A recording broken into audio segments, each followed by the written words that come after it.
नमस्कार, कसे आहात तुम्ही सगळे? तर आज आम्हाला झुडिओला जायचं होतं, समर कलेक्शन बघायचं होतं. तर छान मस्त असा नाश्ता केला, पोह्यांचा चहा घेतला आणि त्यानंतर पटापट आवरून आम्ही निघालो झुडिओसाठी. छान मस्त असं कलेक्शन आलेलं होतं तिथे. मेन्स आणि वुमेन्स दोन्हींचं कलेक्शन खूप छान होतं. यांच्यासाठी काही शॉपिंग केली, माझ्यासाठी काही केली, माहिरासाठी पण काही कपडे घेतले आणि त्यानंतर आम्हाला आम्ही बिलिंग काउंटरवर गेलो तेव्हा जे एक टी शर्ट मी घेतलेलं होतं, सेम एका आंटीने पण तेच टी शर्ट घेतलेलं होतं आपल्या मुलीसाठी आणि सेम कलर होता. तर मला खूप हसायला येत होतं. मग काय तिथनं निघालो आणि आम्हाला जायचं होतं रिलायन्समध्ये काही घरच्यासाठी सामान घ्यायची होती. मायरासाठी काही खेळणी घेतली, खूप छान होती खेळणी आणि मग खूप भूक लागलेली होती. मग विचार केला की आता जेवण बाहेरच करून घेऊ आपण आणि संडे म्हटलं की नॉनव्हेज फिक्स असतं. तर छान जेवण केलं आणि यांचं एकच असतं, नॉनव्हेज खायचं म्हटलं की त्याच्या कांद्याच्या स्लाईस असतात.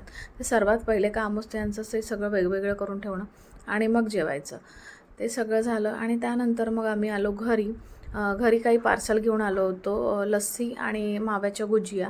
आईला आवडतात माव्याच्या गुजिया म्हणून त्यांच्यासाठी त्या स्पेशली आणल्या होत्या मी. लस्सी प्यालो